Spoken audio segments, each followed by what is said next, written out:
Merkel Media. What does the goddamn line say, Tony? Please do not use gendered language. Then what? I'll be arrested, put in airport jail? Look, you're going completely sideways, man. It's a big club, and you ain't in it. How dare you? Mr. Speaker, the President of the United States. I'm Chris Hansen with Dave on NBC. Jack Marius. I'm Spartacus. Jackson, Sacramento, he, him. Steven Seagal. Sex offender guy. I'm Keith Morris. This is Mumbai. Bitch. Sorting through the lies. The hijacker's passport was found blocks from the World Trade Center crash site, if you can believe that. We cannot track $2.3 trillion in transactions. And uncovering the centuries-long plan for world domination. Have you ever been in a Turkish prison? Swangles and Fort Lauderdale? I have sent 6 of my Libyan missiles to blow up the Sears hardware department. Nothing could be more fun than jumping off a cliff with 2 German bisexuals. Oh, you English are so superior, aren't you? Thank you, comrade. And now, macroaggressions. That's what assholes call it. With your host, Buddy, I don't know who you are, but you're about to get chlamydia. Charlie Robinson. Hey, Whitey, where's your hat? You want to drop the blame on Charlie and say it's all Charlie's fault. He was a retard. I get some goddamn diuretic.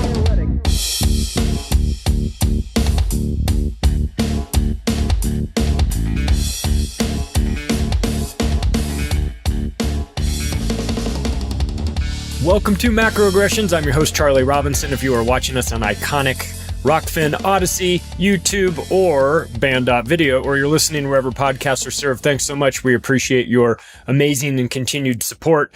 This episode is now available in video format, too. We're doing the monologues on video because we have to. There's too many people out there watching the other ones, so it's time to convert the monologues into video format as well. So I just turn the camera on, turn the lights on, do all that, just the way we've always done it. So if you have always liked the monologues, but you never knew they were available in video format, well, they weren't. They are now, though. You can check us out wherever podcasts are served to get the audio format. If you are interested in following me on Twitter at Macroaggressions, you can go to the website, theoctopusofglobalcontrol.com. Thank you to everyone that checks it out and interacts with me. You guys send good emails. I'm always interested in what you guys are working on out there. Thanks to our amazing sponsors, Tim James over at Chemical Free Body. He was nice enough to have me on the show. He did a 100th episode for his Health Hero show with Pat Miletich, UFC Hall of Famer, Sam Tripoli, and myself. So that was fun to get a chance to talk about health aspects of this situation with a couple guys that I really love. So, Chemical Free Body has been one of the sponsors of this show since pretty much the beginning. And there's a reason for that. They're making the best stuff out there. You know, they're so insane about not having chemicals in the products that when Tim was talking to me about where I get the merchandise t-shirts made, he was asking about whether or not we had, an organic option, and I said, no, there's not an organic option. He says, I can't use it because if it has any chemicals, I can't have it. I just can't have it. And I said, well, even in like your shirts too? He's like, yeah. So he's fully committed to that. I did the gut and detox bundle. You can find out, you can go to chemicalfreebody.com/macro and watch the 2-minute video that I put together showing my results. Look, the video doesn't lie, man. I lost a lot of weight. I wasn't trying to lose weight. Let me be clear. I lost almost 10% of my body weight, and I wasn't trying to do it. You've got to do other things, too. You've got to eat right. You've got to drink water and go to the gym. But those are things I've been doing my whole life. Nothing changed. The only thing that changed was Tim's program. And when he put that into effect, it was insane. It was so drastic. I have to wear belts with all my shorts and things like that. So it's noticeable. If you are in the market for something like that, at least go check it out. Go to chemicalfreebody.com/macro, watch the video, read up on what he's got going on over there. It's amazing. It really is. It doesn't take any time out of your day. It takes like 2 minutes to make a scoop of this stuff, put it in water, stir it up, and drink it. That's about it. So take a look. If you are interested, use the promo code MACRO on your way out to save yourself a little bit of money. And if you are living in 2022, and I hope all of you are, unless I'm speaking to reanimated corpses, which is entirely possible given this fucked up timeline that we're on, you probably have noticed that things have gotten a bit weird with the supply chain. We've done multiple episodes on this. This is not some sort of figment of our imagination. We're not speculating or coming up with conspiracy theories about supply chain breakdowns and everything. It's on the news. They're talking about it on the news about how it's a big deal. So I don't know, maybe like, let's pay attention to the supply chain situation, shall we? It appears to be not getting any better. We have China closing ports because of COVID, whatever that means. I guess they don't want your boxes to catch the flu or something. I don't know. But look, my point is this. You better get your act together. All of us, collectively. We need to be ahead of the curve. We need to be proactive and not reactive. We need to take advantage of this limited time that we have right now where things are relatively normal. And I never thought I would refer to the end of 2021 or the beginning of 2022 as being, quote, relatively normal. But considering where things can go and will go when supply chains break down, this is beyond, I can't get toilet paper. This could very easily get to a place where you're looking for somebody that you know that's got rice. Like, I'm not kidding. Don't be reactive. You're listening to crazy ass shows like this because you want information or a perspective or some sort of idea about the way the world is working that you're not going to get everywhere else. Well, guess what? You're also going to get information about concepts or companies or products or things like that nobody else is talking about. One of them is getting ready. The mainstream media, they don't want you to be ready. They want you to be totally unprepared for what's coming so that you have a crisis and start destroying everything so that they can then film it and get people to watch it. Don't fall into that trap. We're smarter than that. We know better than that. We have to do this stuff in advance. So go out and buy yourself.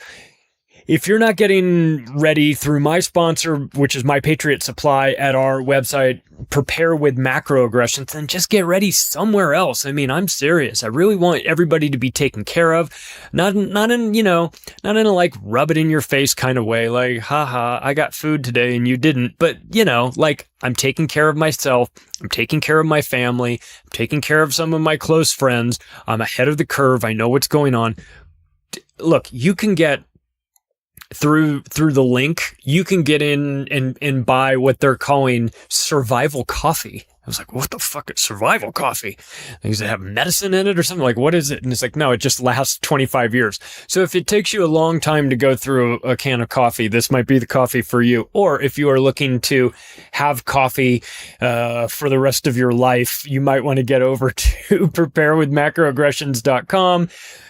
Take a look, see what you think, man. I'll tell you that you're better off being you're better off being a month early than a day late on this one. You just don't need that sort of insanity in your life. So we love the sponsors. Thank you all. Thanks for putting up with me talking about the sponsors. I know that there's a business component to this. You get a free podcast. You have to listen to me talk about these companies, but I'll tell you what, at least I pick good companies. I mean, these are like the companies you want on your side. And these are the companies you want on your side when you go into war. The war that we're experiencing right now, the war on everything. There is a war on everything. And if there's one thing I know about the American government, though I suggest it's not limited to the American government, is that once they declare a war on something, I know everything is going to get fixed and better, right? Right? Like the war on drugs or the war on poverty or the war on terror or the war on COVID or climate or people or whatever the fuck whatever war they've declared against humanity.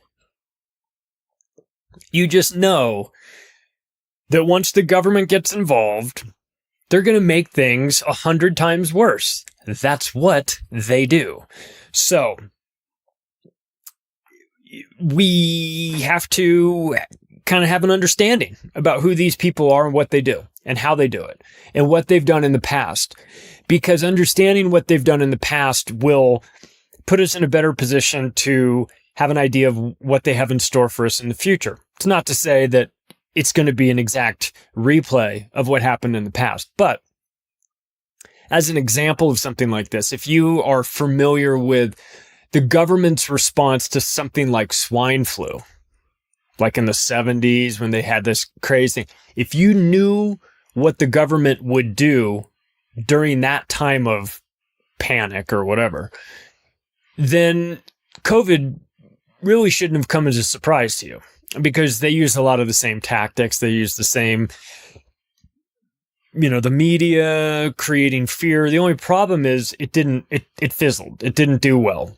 And but they ramped it up. They tried their best to make everybody fearful of it, but in the end, people weren't. They made the vaccines. They gave the vaccines out. Stuff we're seeing now. They did it just on a very small scale. So it's not to say that just because they've done something in the past, they're going to do it the exact same way. But it gives you a rough outline. You at least know that they're going to try something stupid, and it'll be completely dishonest and not anchored in any form of reality, or not there to give you any real sense of that things are being taken care of. Just there to fuck it all up enough, just there to make a big deal out of their, we've got swine flu's coming, it's going to kill everyone. And you're like, oh, it's killed a bunch of people? They're like, well, I mean, it's going to. So has it killed a bunch of people? Or, oh, well, it's probably going to. It might, it could, it might. And you're like, there's nothing to this, is there? And they're like, no. So when you understand that, and you come to some form of understanding about how the government will overreact to things and make a big deal out of something small, then though annoying to have to rehash this, it actually puts you in a better position moving forward, because now you're familiar with these things. Oh yeah, I forgot about the war on drugs. Yeah. I remember the war, because they're like, oh, we're declaring a war on COVID. You're like, yay, they've declared a war on COVID. They're going to come fix everything, like Afghanistan, you mean? Like that kind of war? Like where you destroy everything and then leave behind $85 billion worth of equipment? Is that the kind of war we're going to declare on COVID? They're like, no, it's going to be more like the war on poverty. And you're like, oh, that went well. So that's what we're going to do. We're going to try and understand, how these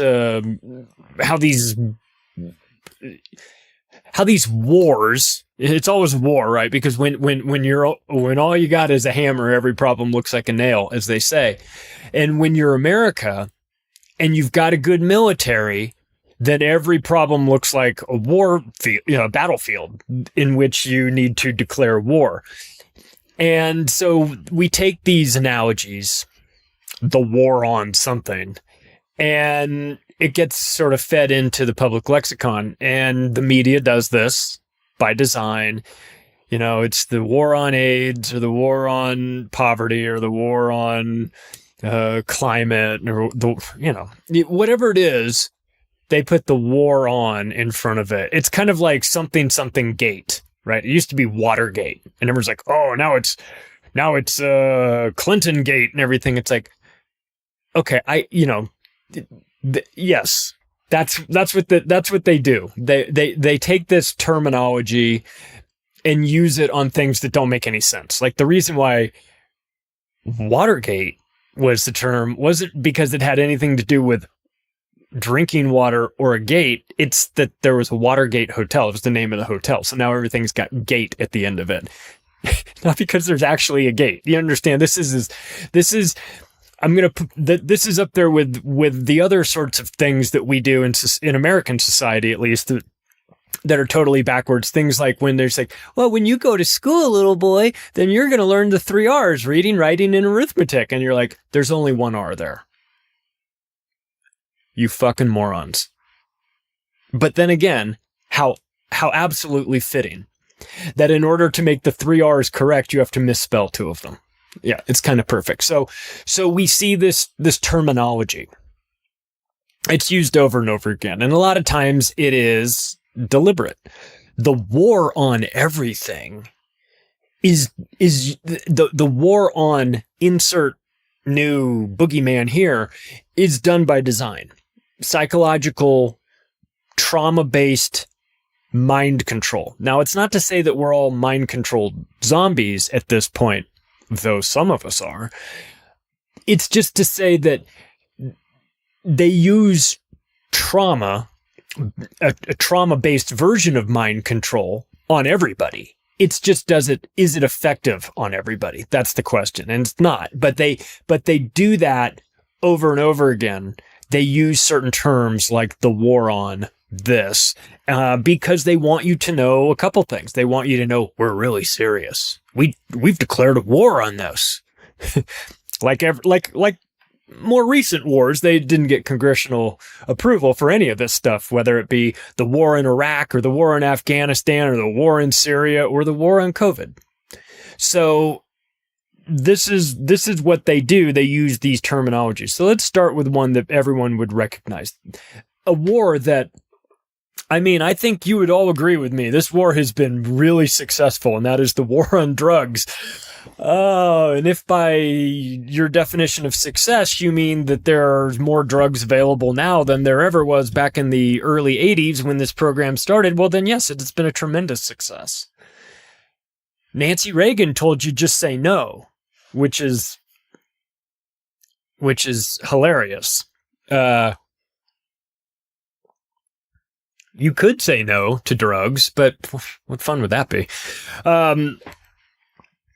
But like many things that have to do with war, it's the collateral damage of the war that really is where most of the pain is felt. You know, the war on drugs. Another thing that we like to declare war on concepts and not people necessarily.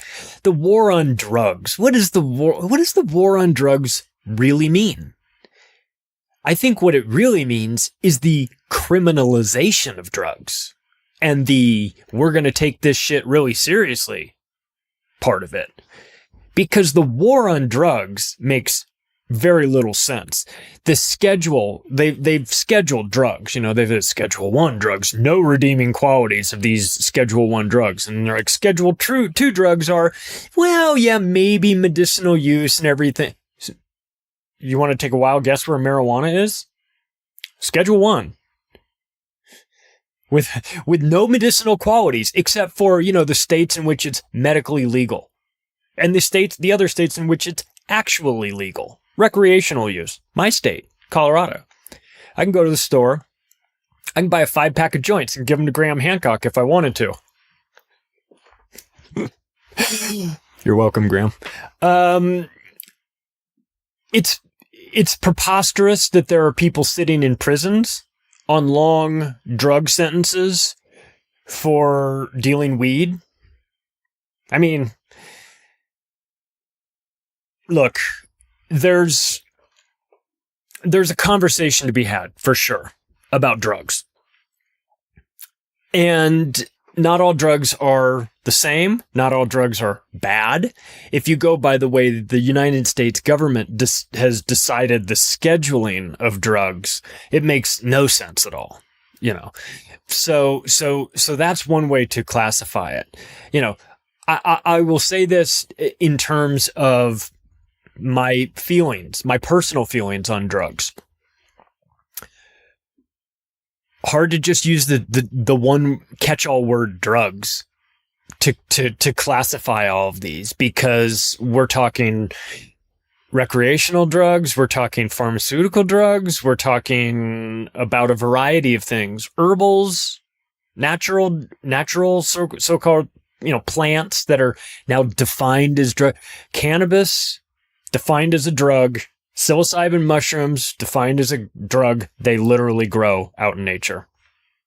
We've made them illegal for you to go touch those plants over there. Oh, they'll kill you? Is it because they'll kill me? No, no, fuck no. No, it's none of that. They don't want you to eat that mushroom over there, because if you start eating those mushrooms, it will be crystal clear to you that this whole society is based on a gigantic scam. So you can't eat the mushrooms, or you will figure it all out like real fucking quick. Smoke marijuana because we have a legalized alcohol, and the lobbying industry illegal. Look at the donations that have been made. All of the donation, not all, I shouldn't say all of them, but a huge segment of the donations that come in on the legislation opposing the legalization of marijuana. If you look who's giving the money, it's the alcoholic. Another competitor. So that is shitty, and it's shitty, but it's business, right? I can understand that from a business standpoint. I don't love it, obviously. I don't love it, to be crystal clear. But I understand from a strategic business standpoint, you say, oh shit, marijuana is going to definitely take a huge bite out of our beer sales. And we're in the beer business, so we need to make sure that marijuana isn't illegal. And so you fund the other side to keep it illegal. I get it. Shitty thing to do, but I understand that. But we've gone, so the classification of what is a drug, the war on drugs, it's a broad term. I mean, are we talking about destructive drugs? Because if we're talking about destructive drugs, we can talk about OxyContin, right? That's, call it, decimating segments of America. Appalachia are hard hit by that. We know about pill mills in Florida, not limited to Florida, but happening in Florida, where, it's just like, oh, these pills require a prescription from a doctor. And you're like, well, is there a doctor around? They're like, the doctor is in the building next door to us. Go see the doctor in the building next door and get a prescription, and then I can sell you the, so there's that going on. Now, legal. I mean, if you have a prescription for it, it's legal. Does that make it right? Is it legal and that makes it harmless? Fuck no. I mean, we know what's going on with tied to pills.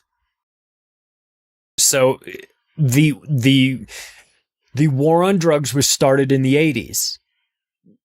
So I'm assuming the war on drugs is over because we defeated drugs, right? Right? Wrong. Of course.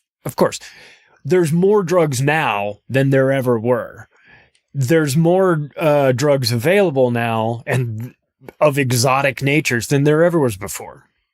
You used to have to buy, in college, you used to have to buy, at least we used to have to buy weed at the gas station on Pico and Alvarado in LA. You just pull in and the guys would run up to your cars. What do you need? What do you need? Quality control? Dude, you were just interested in getting out of there before, and hope that there wasn't some cop sitting there with his lights off waiting for you. You know what I mean? There's no quality control. You go home and smoke it and hope that you got good stuff. These days, the quality's off the charts. You've got brand name, you've got like Snoop Dogg strains of weed. And so we're talking about a whole different thing. So the war on drugs, it depends on how you want to classify this or how you want to measure the effectiveness of it. War on drugs has been an absolute failure because there's more drugs now than ever before. The omnibus crime bill, let's be real clear about what the war on drugs was actually about, though. Is it a war on drugs because drugs are bad and drugs can ruin lives and we're the government and we want to keep everybody safe and we don't want you to ruin your lives, so drugs are bad? Is that the reason for the war on drugs? Of course not. I mean, anybody that believes that doesn't understand what's really going on, or they're very naive or very trusting of Nancy Reagan and the government. It was never about keeping you safe. It just, please understand, your safety is completely and utterly irrelevant to these people. It's never about you or safety or anything like that. It's always about something else. It's always about some money-making venture. It's about a new industry. It's about creating a prohibition on a substance in order to jack up the price that some new industry can then monopolize and make a fortune on. This is what this is at its core when you start talking about that. So the war on drugs, was it to make sure that nobody was smoking crack cocaine? No, the war on drugs started before crack cocaine came on the scene. The war on drugs was the advertising campaign for crack cocaine. It didn't prevent crack cocaine. It fucking advertised it. So you say, well, what is the reason? What is the real reason for the war on drugs? The real reason for the war on drugs was the omnibus crime bill. That was the real reason for the war on drugs, among other things too. I'm not going to say that there was only one reason. The omnibus crime bill created the private prison industry. They'd been working on that for a while in the 80s. George H.W. Bush was working on it. He was not reelected in 92. Bill Clinton was, and Bill Clinton put his name on the omnibus crime bill along with Joe Biden. Reprehensible scumbags, but the I don't know if I'd say the heavy lifting. I would just say that it was assisted in great part by George H.W. Bush and his cronies in the 80s. So this is just to be clear for those that don't know, the Bush family, those were Republicans, the red side. Clintons, those are Democrats. They're the blue side. And just so you know, when there's as George Carlin said, when they talk about bipartisanship, some bipartisan bill, that's when you know that it's an extra huge fucking that's coming your way. It's when you have something bipartisan. And the omnibus crime bill was bipartisan in that it was created in theory and the ball got rolling with the Republicans. They lost. The Clinton administration took over. They passed it because in the end, these guys all play golf together. So there's no real distinction between one side or maybe one guy wants a little bit more of something than the other guy. But in the end, it's about creating the private prison industry. It's about putting people in disproportionately long prison stretches in these private prisons.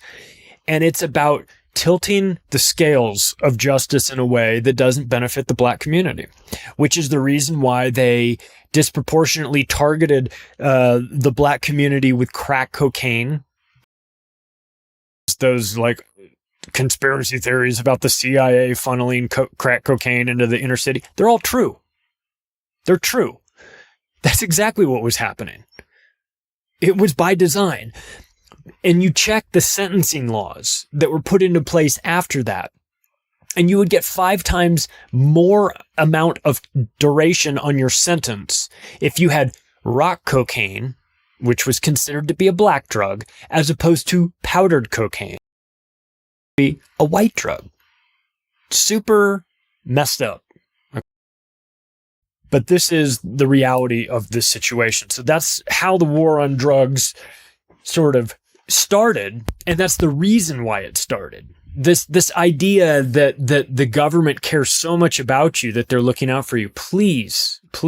I know that's a nice sort of concept to have in your head, that daddy government's going to look after you because, they're just they're the big daddy. Listen, this is your daddy government is a drunken, abusive maniac who brings nothing but terror and trauma and psychological manipulation into your life. You need a divorce from your big daddy government. But these wars, the wars on, and I'm not even talking about the military wars, like the war on Iraq, any of that. We're just talking about the conceptual wars, the war on terror. Well, let's talk about another one, the war on poverty. Where are you geographically located? Are you in a big city? If you're in a big city, then you know the war on poverty has been an abject failure, obviously. If you're in a rural area, maybe you don't see it as much.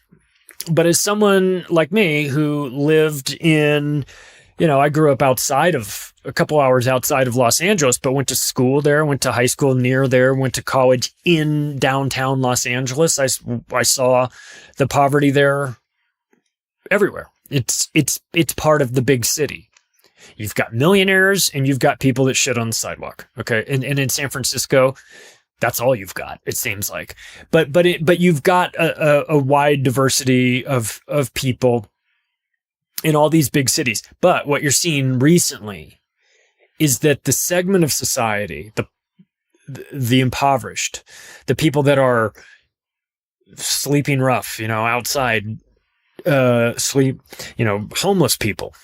Let's just call it homeless for whatever reason that may be.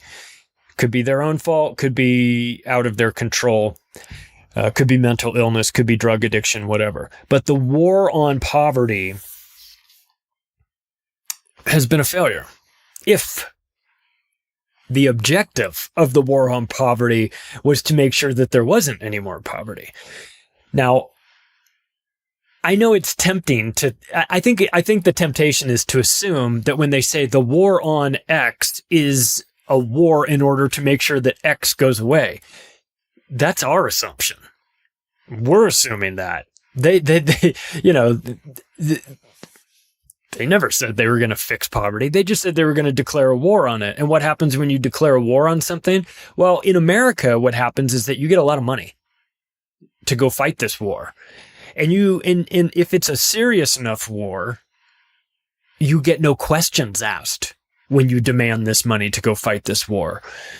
And if it's an even big enough deal, then the media will cheerlead for you. So when we have the war on poverty, what did we get as a result of this?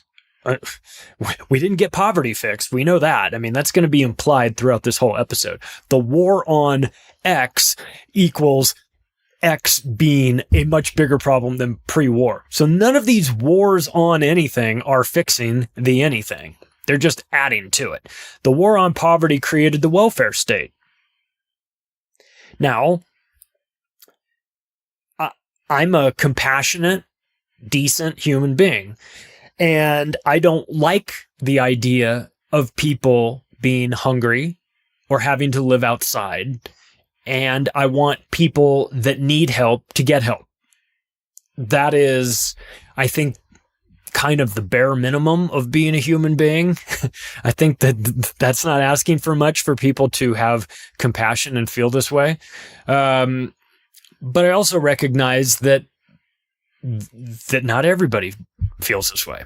So when I see the welfare state, I want people that need help to get help. However, I'm also a realist, and I recognize that this welfare system has been abused and exploited and used as a tool to club into submission people that the government wants to do a certain thing or stay in a certain place or think a certain thing or inject a certain thing into their body. The welfare system is a very effective system for controlling people. When they have no money and you have money to give them, but you put conditions on it, like, well, you need to go to this department and you need to fill out this paperwork and I need to see this identification and you need to do this and we need to check, and we're going to give you EBT, electronic debit cards that are basically loaded up with money that can be used.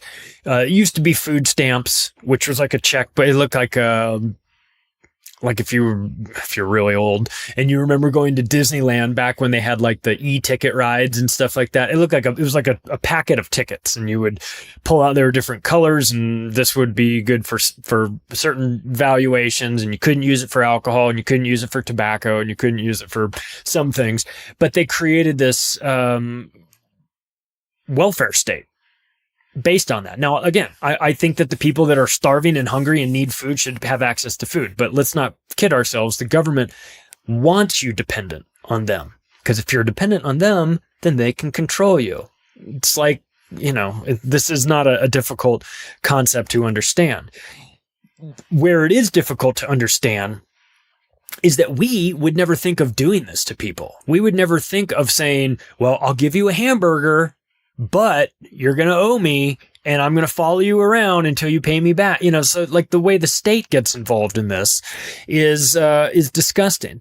And there's also when politicians get involved in using things like the war on poverty to reimagine, to fit with what they're trying to do in Washington, D.C., then you start to get into some really weird tactics like Clower and Piven, which is a concept that was brought out in the 60s, that they said, well, listen, we want to remake the welfare system,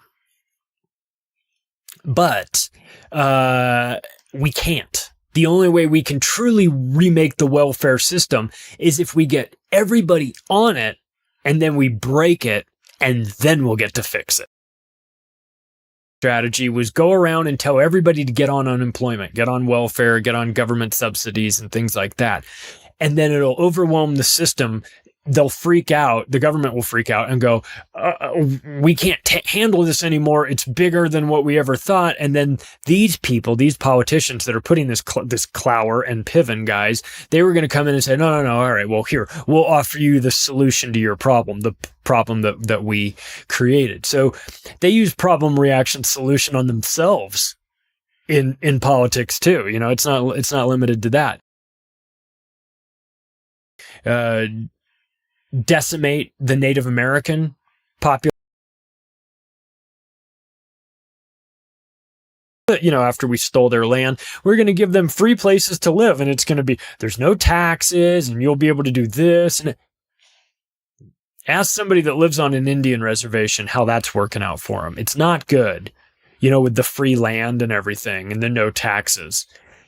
I mean, we already talked about the fact that the studies came out that said that 25% to 50% of the Native American population was forcibly sterilized back in the 70s. So we know what the American government thinks of the Native Americans. They hate them. And part of the war on poverty was there to finish them off. And that's a disgusting thing. We've the war on poverty is about increasing incarceration times, like we talked about with crack cocaine versus rock cocaine. And this isn't a new concept. This has been around for a long time. But Nixon was talking about this. He was saying, how the hippies hate me and the blacks hate me. How can and they're going to vote for my opponent.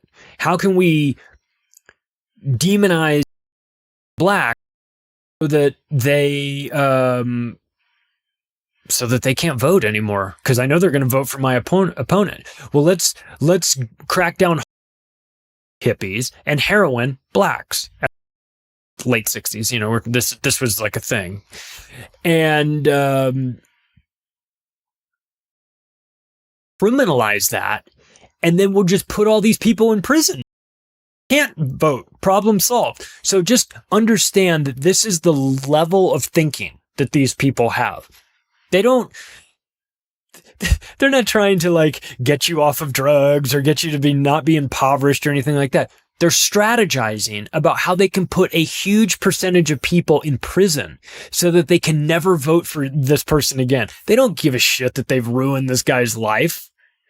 They just don't want him to vote for their political opponent. Oh, it's just so and sad. But the war on poverty has done, it's done its job. Its job was to impoverish people further and further. Let's go to something a little bit more recent. Let's talk about the war on COVID.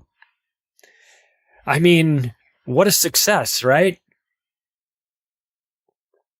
I think it was our Lord and Savior Donald J. Trump that said, "You're going to be winning so much, you're going to get sick of all this winning." Oh, I'll tell you, I don't know about you guys, but I certainly do feel sick of all of this winning. Yeah, well, get ready for it. The government's response to COVID. We've done many episodes on it. I'm not going to rehash the whole thing. I will say this, though. Again, when you hear the war on X, just know that X is about to become more powerful, and you're about to see X everywhere, right? So the government's response to the crisis was to get OSHA involved, Occupational Safety Hazard Administration involved, to use them as the new brown shirts to force all of the businesses. It's a virus with a 99.98% survivability rate and a median death age of 80 years old. So we automatically know that this is not a serious administration, be that the Trumps or the Bidens or anyone that comes afterwards. If you're talking about an overreaction to COVID, and you're saying that the only way through is to have OSHA involved and to have them mandating people getting jabbed and to have the, Fauci come out and these mandates. If you're advocating for the only way we're going to get through this virus with a 99.98% survivability rate, then you're automatically not a serious person. You're not looking at actual facts. You're not looking at actual evidence. You're part of an agenda, or your brain is broken and you're just very fearful of everything. But the war on COVID, like everything, is a war on the people. And, because what are we going to do? Bring in the military to fight this war against COVID? Oh, it's a war on misinformation. Now it's turned into a war on misinformation. So load up your AK-47s, because we're going to war against misinformation. Another conceptual idea, another out there that we're going to get. The war on COVID, the war on terror, the war on poverty, the war on drugs. So what was the response? What were the first shots of the war on COVID? How did this government see that they were going to fight this magical, deadly virus that's like came out of, instead of Japan, out of the oceans of Japan, it came out of a wet market in China? This monster what are we going to do to stop it? I know what we'll do. We'll shut down all the small and medium-sized businesses. That'll show it. Right? That was what they did. That was the first thing they did. Stay in your homes, you dirty, disease vermin, and shut all these businesses down. We're going to shut Walmart down. No. Oh, Amazon. Does COVID go into the Amazon warehouses? No, it does not. Okay, so we're going to keep Amazon open. All right, great. Airlines? Yeah, we're going to keep them open. We're going to give them billions of dollars, though, so don't worry, they're going to be fine as they systematically remove your rights from you and fight with you with their weaponized flight attendants, fighting with people that had the audacity to pull their mask down so that they could eat their peanuts. So we've seen that the war on COVID first started with shutting down the small businesses. We then kicked in the emergency use authorization, because that's what you do during wartime, right? You have an emergency use authorization. It's a war, after all, right? It's a war on COVID. And we're in wartime.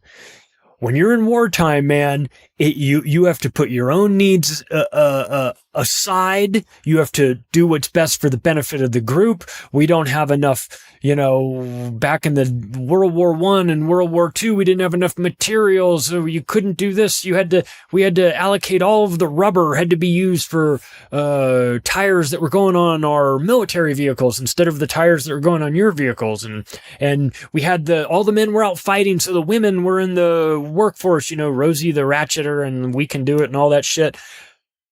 This is what you do, right, when you're in the middle of a war. So they do the same sort of mentality. They use that same mentality with regard to the war on COVID. Emergency use authorization. What does that do? What does that grant the government? It grants them emergency powers.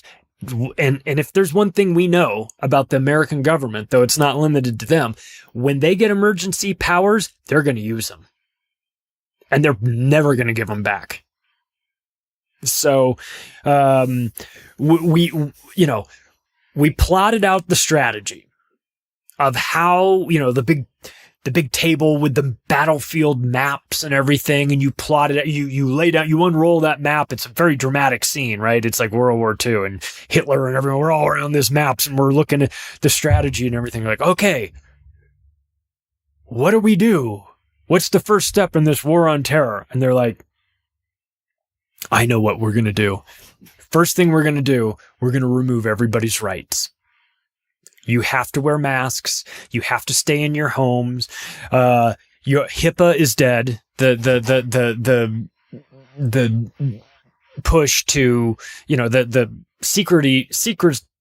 How would I describe HIPAA? It's the program that is in place so that your medical records are not public knowledge to everybody, so that you can, rest easy knowing that that your neighbor doesn't have herpes or whatever, because they're going through the internet and finding your personal information about your medical. That went right out the window. Now it's papers, please, and what's your vaccination status, right? So we got that. We had mask mandates put in because, that makes sense that these masks don't work for the virus that you're trying to fight against, right? We also brought in the because that's anchored in nothing. Immediately subsidizing the pharmaceutical industry.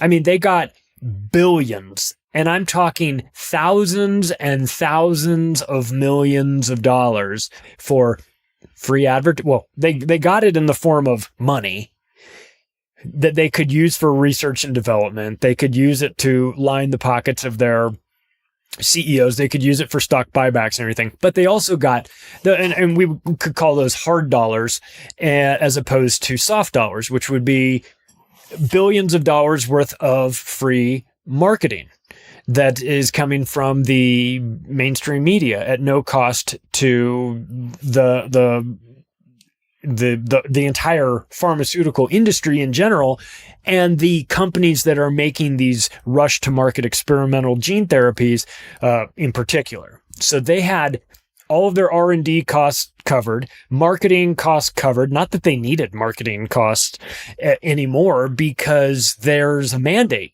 They're telling people that you got to get all these shots. They're forcing people to take these products. So I don't know if you saw, but Pfizer fired a bunch of their marketing people, a bunch of marketing and sales people. Why? Why would they need them? They don't need them.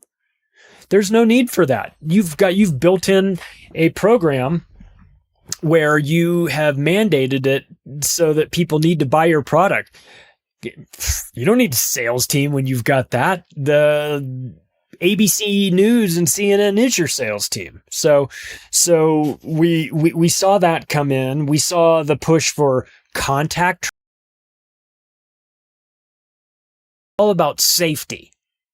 Wrong, of course. Wrong. It's all about surveillance. That's the beginning. That's what it always was. It was about getting people injected with vaccines that aren't vaccines, of sharing their personal medical information and making that no longer a privacy thing, and getting people used to treating the pharmaceutical industry as God, where they're the only one.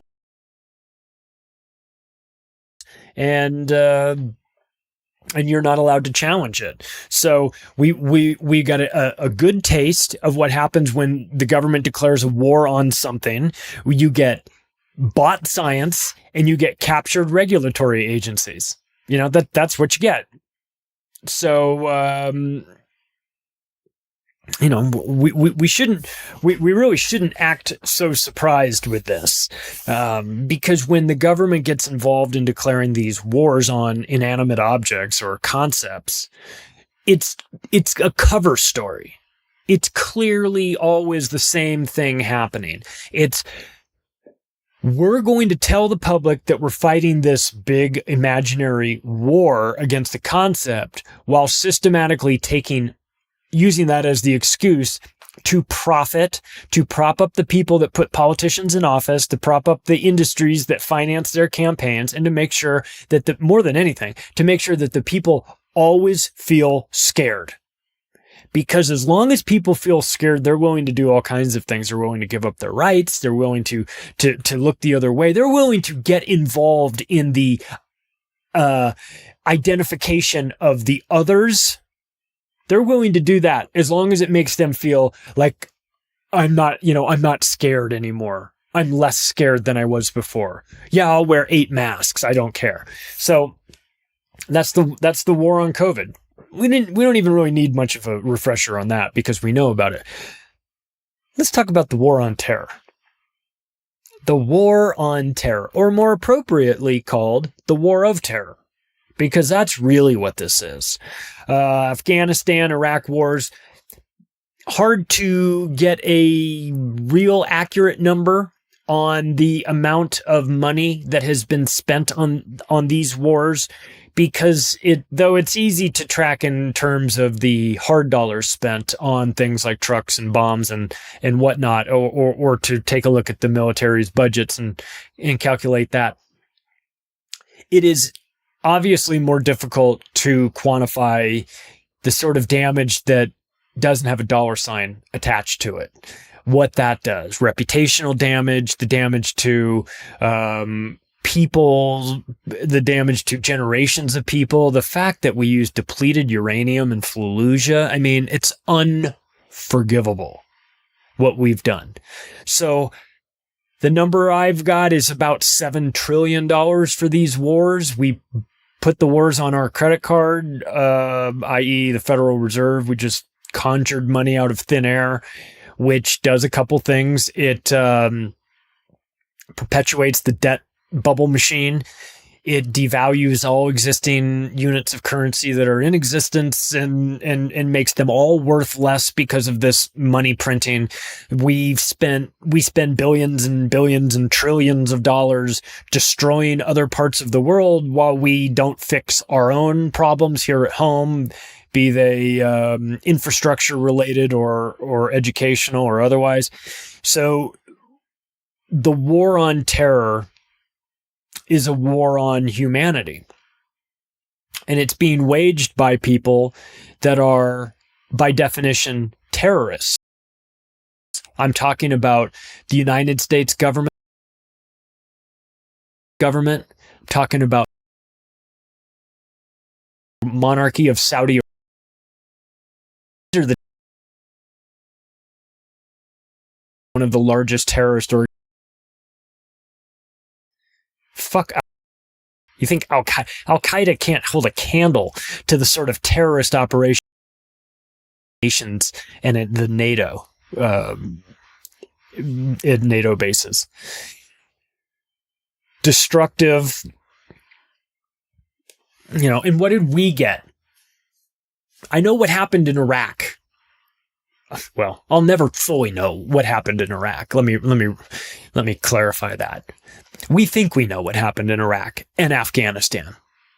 devastation, bombing, murder, bloodshed, tears, pain, suffering, hunger, imprisonment, lies, bombs going off, stress, all of that constantly for decades.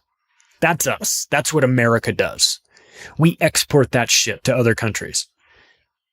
But what did the war on terror do to us as Americans? Those that are Americans, those of you listening that aren't Americans, well, you'll probably say that we got what we had coming to us. Though, of course, the we is the people. And the people didn't do this. The governments did. But what did we get? Well, we got the Patriot Act, which was the systematic removal of rights inside the United States. It was the conversion of the American continent, the country of America into a battlefield, which is an important designation because now we are on the battlefield and the rules of engagement are different when you're on a battlefield versus when you're not. How you define a terrorist, what you're allowed to do to a terrorist, all that changes depending on your jurisdiction, where you are, depending on if you're on the battlefield or not. And in the wake of 9/11, under the pretext of keeping everybody safe, the Bush administration unfurled the Patriot Act on us, a massive piece of legislation that was written well in advance of 9/11, had been sitting there waiting. It was a rights-removing opportunity for the government to take more from us, more away from us in terms of our civil liberties, our financial freedoms and transparencies and things like of those natures. And they used, the blowing up of the trade centers and the bomb at the Pentagon, missile, whatever you want to call it. They use those things as the justification to kick off this war on terror. And one thing that's very important to do when you are in government and you're crafting these concepts of the war on terror, you have to keep it vague. It has to be just vague enough so that just about anything can fall under this. Because if you do that, then you allow more of the departments to run their grifts as well.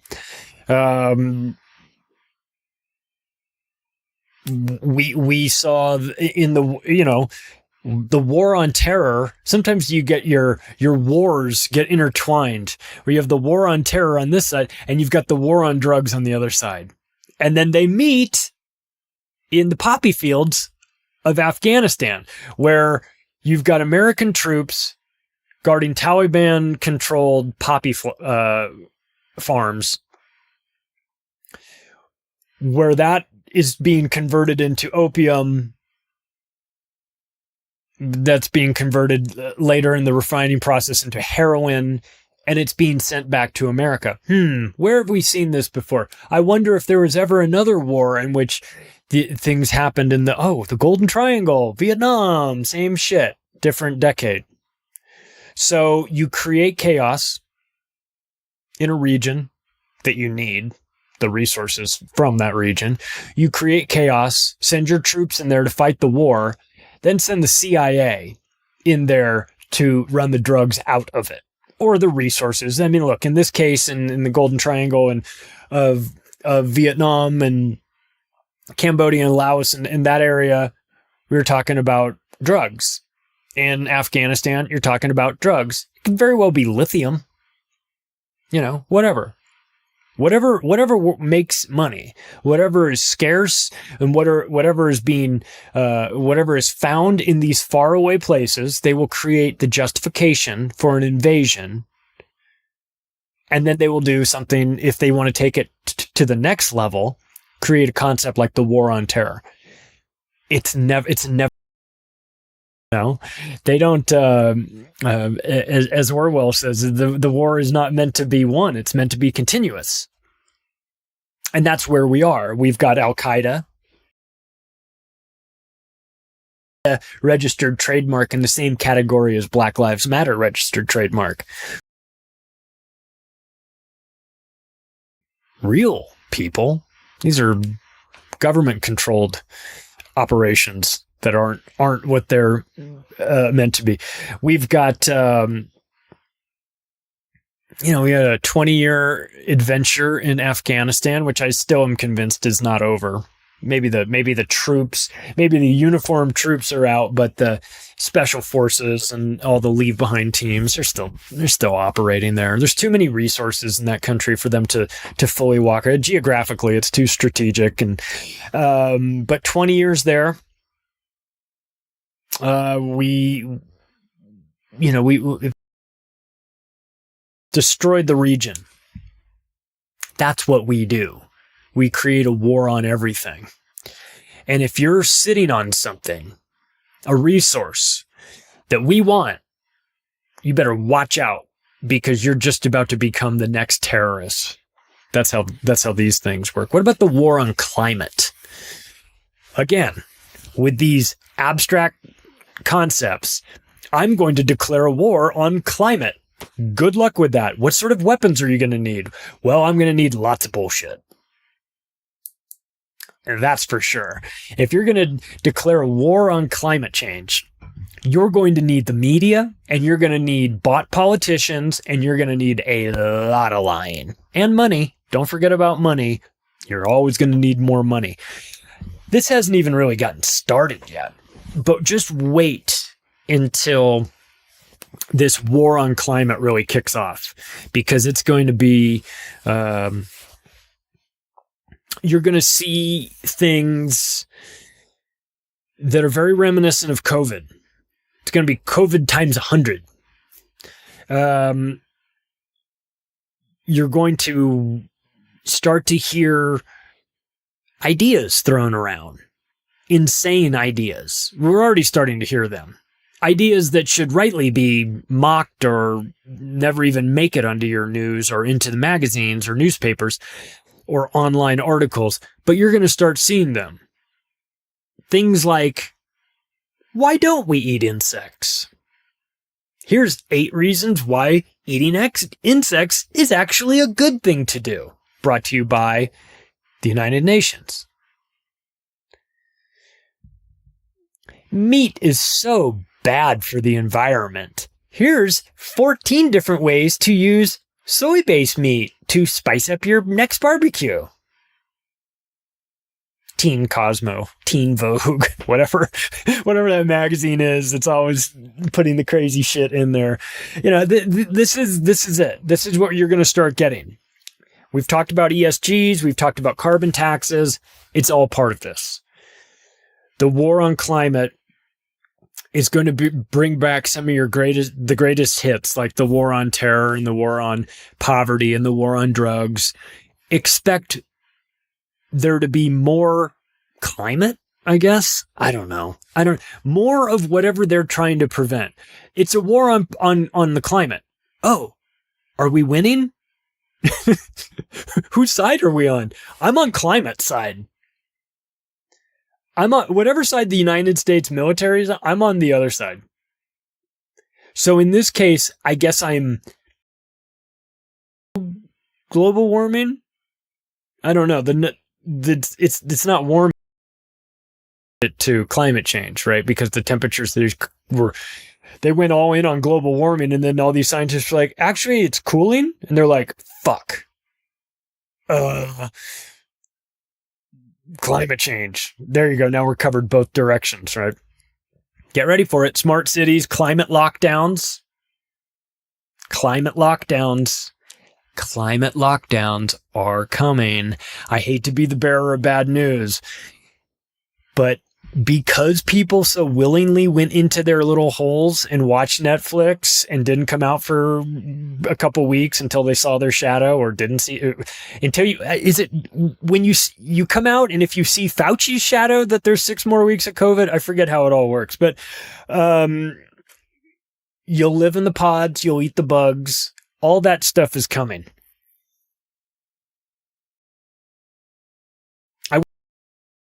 Wish this wasn't where we were going. But look, it's just a recognition of the past. These are the sorts of things that they tell us. These are the lies they tell us. So when I say that the war on climate is starting and it's going to get bigger and bigger and bigger, please understand, I don't want that to happen. I just recognize that that's the direction that they want it to go. We've got, remember, they also declared a war on crime. And how is that going? I ask you, those of you listening to this on the streets of San Francisco, like the old show, how's the war on crime going in San Francisco as you step over a hypodermic needle and a pile of human shit to get to the Jamba Juice that's right around the corner that's had their windows busted out because San Francisco? How's the war on crime going? Well, it was great if you were a politician looking to create and leverage the parole system, the welfare system, the prison system, the system. You know how people talk about that? Getting caught in the system. I'm bringing a guy on. I won't spoil it, but I'm bringing a guy on who's been through the system and is a radio host now. And he's going to explain what that means. Look, in the end, all of these concepts, all of these so-called wars, they're designed to give the current powers that be more power. They're designed to strip away any sort of control left with the people. They want destabilization. They want everybody feeling uneasy and uncomfortable, like you would during an actual war where there were real bombs falling on your head. If you were living through, or if you have lived through a war situation, your priorities change.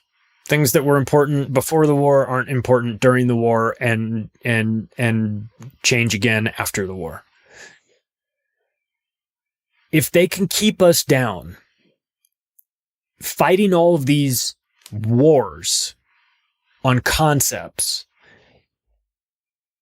then that is time that we can't spend improving ourselves, making ourselves better, making our own lives more important, doing the things that we love. So it's very important that we refuse to fall into these traps. These are unwinnable wars. They're not meant to be won. There is no finish line. The war on drugs doesn't have a finish line. They didn't say, well, we're going to commit to this for X number of years or this many billions of dollars. It's always open-ended because they don't want it to end, because they get a lot of good mileage out of it. The government gets a lot of mileage out of these wars. They get all the things that they want. They get more control. They get you scared. They get you giving up more tax money. It invents a whole new justification for them to be frivolous and with your money. Every part about it is bad. But they're going to continue. The wars will continue until morale improves, everybody. That's what it boils down to. Hey, listen, I got an announcement to make. From This is episode 200. And we are going to do a new thing on Fridays. We're doing Flashback Fridays. Flashback Friday. You know, I love a good flashback. I think flashbacks are bullshit, by the way. I think the concept that you could take so much acid and then it gets stuck in like your fat cells or whatever. And then like 2 years later, you burn, your fat cells burn through, and then that acid is triggered and you have a flashback. I think that's bullshit. I think it's bullshit, but I like the idea of Flashback Friday because I love a good trip down psilocybin lane. So what we're going to do is we're bringing back the old episodes on Friday. We're just going to randomly bring an old one back. Like I said, we're at 200 episodes now. That's quite a bit. Thank you all for hanging in there and for being a part of this. Whatever this is. I appreciate it. And I know that I had a lot of people that are new to the show. So I'll tell you what we're going to do. The way it's been currently set up is that the monologues go out on Wednesdays and the interviews go out on Sundays, and we're just going to add a Friday show to that as well. As long as that's okay with you guys, I hope you don't mind. We're giving you an extra, batch of content, but it'll be from the archives. It'll be a show that's already gone out before. So, hopefully you like it. For those of you that are on the newer end of the show, this will probably be a show that you've never heard before. So we'll get into, we've covered a lot of ground. There's still more to talk about, and by no means are we finished talking about the topics that we've talked about in the past. There's a lot of, there's always more to know, right? So we're always going to be digging and looking for that. So, get ready for your Flashback Fridays, everybody. If you want to connect with the show, the website, theoctopusofglobalcontrol.com. You can find me on Twitter @macroaggressions, and I'll talk to you soon.